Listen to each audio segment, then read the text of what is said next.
नमस्कार मैत्रिणींनो, रंजना किचनमध्ये तुमचं अगदी मनापासून स्वागत आहे. आज आपल्याला पाहिजे आहे पातोळ्या. हळदीच्या पानातल्या 7 कप्प्यावाल्या. त्यासाठी आपण घेणार आहोत कढई. त्याच्यात तूप घालणार आहोत 1 चमचा आणि अर्धा डब्बा नारळाचा किस म्हणजे ओल्या नारळाचा. ओल्या नारळापासून बनवायच्या आहेत आपल्याला हळदीच्या पानातल्या पातोळ्या 7 कप्प्याच्या. व्हिडिओ संपूर्ण पहा म्हणजे तुम्हाला कळेल. आता अर्धा डब्याला वरती आपला नारळाचा किस होता, त्याला आपल्याला अर्धा डब्बा गूळ घालायची आहे, म्हणजे गुळाची पावडर घातलेली आहे. तुमच्याकडे अख्खा गूळ असला तर तो किसून किंवा फोडून घालू शकता आणि छान मिक्स करून घ्या. अगदी छान पदार्थ होतो. नक्कीच तुम्ही कधी पाहिला नसेल. आता त्याच्यात 1 चमचा आपल्याला वेलची पावडर आणि सुंठ पावडर ही घालून घ्यायची आहे आणि हलवून घ्यायचे आहे. अजूनही काही पदार्थ आपल्याला घालायचे आहे. हे पहा, खसखस घातलेली आहे 2 चमचे. खसखशीचा स्वाद आणि दाताखाली आले का अप्रतिम लागतो. ती सुद्धा आपण छान घोळून घेतलेली आहे. आता काही ड्रायफ्रूट्स घालून घ्यायचे आहेत. तुम्हाला जे आवडतील ते घाला. मी घातलेले आहेत काजू. तुम्ही आणखीनही बदाम किंवा पिस्ता असे भरपूर सारे तुम्ही ड्रायफ्रूट्स घालू शकता आपल्या आवडीप्रमाणे. आता झालेलं आहे पहा आणि उतरून घेऊ, थंड करायला ठेवू. आता कढई धुवून घेतलेली आहे तीच. त्याच्यामध्ये आपल्याला 2 वाट्या पाणी घालायचं आहे. मैत्रिणींनो, प्रमाण नीट लक्षात ठेवा. आता 2 वाट्या पाणी घातलेलं आहे, तर त्याला आपल्याला 2 वाट्याच तांदळाचं पीठ घालायचं आहे. त्यापूर्वी मीठ घातलेलं आहे चवीला अर्धा चमचा. आता उकळी येऊन देऊ पाण्याला. त्यापूर्वी झाकण ठेवून घेऊ, म्हणजे पटकन उकळी येते. हे पहा, आपल्या पाण्याला उकळी आलेली आहे.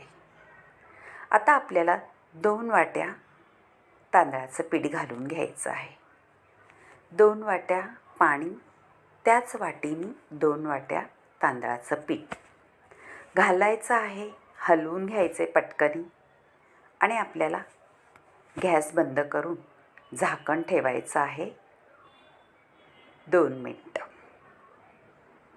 आता आपल्याला पीठ एका भांड्यामध्ये काढून घ्यायचं आहे आणि छान हाताला पाणी लावून किंवा तेल लावून मळून घ्यायचं आहे. थोडं थंड होऊन द्या, म्हणजे आपल्या हाताला चटके बसणार नाही. छान मऊसूत लोण्यासारखं पीठ तयार होतं आणि चवही भारी येते आपल्या पदार्थाला. हे पहा, आपलं पीठ आता झालेलं आहे मळून आणि गुठळ्या न होता पीठ तयार झालेलं आहे. मैत्रिणींनो, हा पदार्थ तुम्ही असाही करून खाऊ शकता किंवा नैवेद्यासाठी करू शकता. आता हळदीची पानं घेतलेली आहेत, ती आपल्या चाळणीमध्ये सेट करून घ्यायची आहे.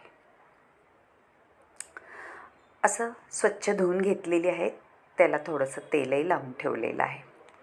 आता पीठ आपलं झालेलं आहे पहा व्यवस्थित. थोडंसं हाताला तेल लावायचं आहे आणि गोळे करून घ्यायचे आहे.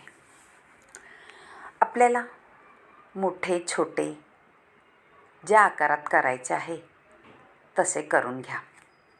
मी पहा एवढे गोळे करून घेतलेले आहे आणि 7 गोळे करायचे आहेत. म्हणजे आपल्याला 7 कप्प्याचा पातोळी करायची आहे. झटपट होतो, काहीही वेळ लागत नाही, पण खायला अप्रतिम लोण्यासारखा लागतो. जिभेवर ठेवताच रेंगाळते चव. आता खाली एक तेल लावून घ्यायचं आहे आणि छान पारी लाटून घ्यायची आहे. पातळ लाटायची आहे, जास्त जाड ठेवायची नाही. पातळ लाटण्याने आपल्या तोंडात छान विरघळतो पदार्थ आणि खायलाही तेवढाच रुचकर लागतो. आता आपण चाळणीत पानं सेट करून घेतलेली आहे. त्याच्यामध्ये एक पारी ठेवून घेतलेली आहे आणि दुसरी पारी पहा काय करायचं आहे, मधोमध कापून घ्यायची आहे. आता काय करायचे ते पाहू. आपण जे मिश्रण केलेलं आहे खोबऱ्याचं, गूळ खोबरं, ड्रायफ्रूट्स, वेलची, असं सगळं खसखस घालून घेतलेलं ते घालायचं आहे आणि अर्धी कापून घेतलेली थापेट ते त्याच्यावर घालून घ्यायची आहे. काहीही वेळ न लागता ही आपली रेसिपी तयार होते 10-15 मिनटात. हे पहा, आता तोच रोल आपण कापून घेतलेला त्याच्यावर ठेवून असं 7 वेळा करायचं आहे. आणि काय करायचं आहे पहा, झालेलं आहे आपलं. वरून परत मिश्रण घालून घ्यायचं आहे आणि आपण आधी जी चपातीसारखी लाटली होती ती त्याच्यावरती घालून घ्यायची आहे. म्हणजे सगळं आपण झाकून घ्यायचं आहे ते आणि आपली पातोळी रेडी करायची आहे. हे पहा, दुसरा एक पातोळीचा घेऊन सगळं व्यवस्थित झाकून घ्यायचं आहे.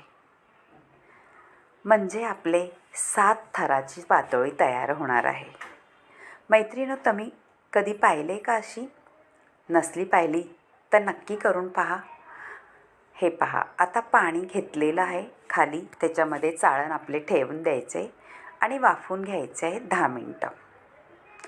अजिबात वेळ लागत नाही. वरून पानांनी झाकून घ्यायचे आहे आणि हळदीच्या पानांचा खूप सुंदर सुगंध सुटतो त्या रेसिपीला.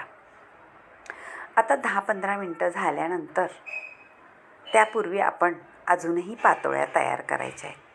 पण आपल्याला आता 7 कप्प्याच्या करायच्या नाही, एकदाच थापायचं आणि पातोळी करून घ्यायची आहे.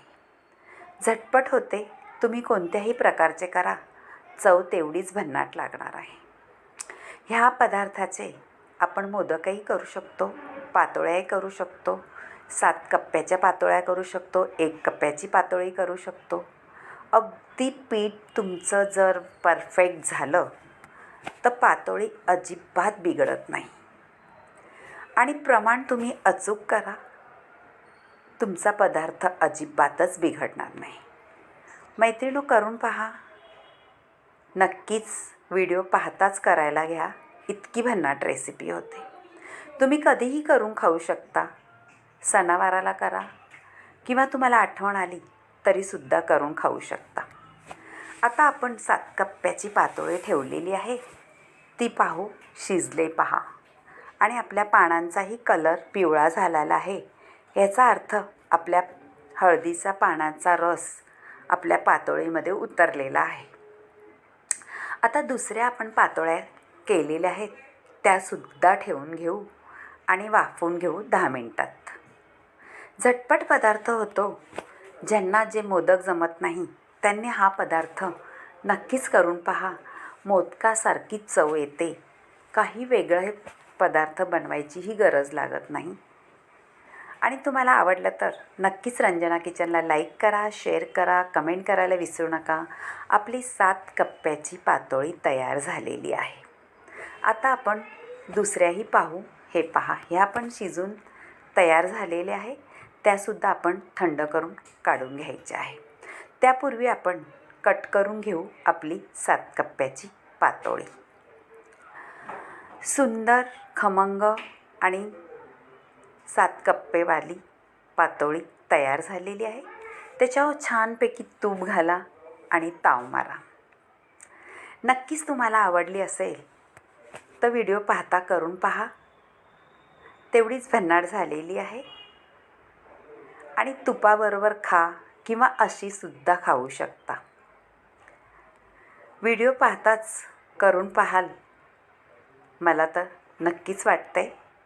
आणि जर तुम्हाला आवडत असली तर नक्कीच एक लाईक करा, शेअर करा, कमेंट करा. तुमच्या मैत्रिणींसोबतसुद्धा हा व्हिडिओ शेअर करा. आता आपल्या दुसऱ्या पातोळ्यासुद्धा झालेल्या आहेत, त्यासुद्धा आपण काढून घेऊ आणि मुलांना खायला देऊ किंवा सर्व करू. मोदकसुद्धा मी करून घेतलेले आहे उरलेल्या पिठाचे आणि ते सुद्धा तुम्हाला दाखवणार आहे. झटपट रेसिपी आहे, काहीही करून पहा, पण एक कमेंट जरूर कळवा.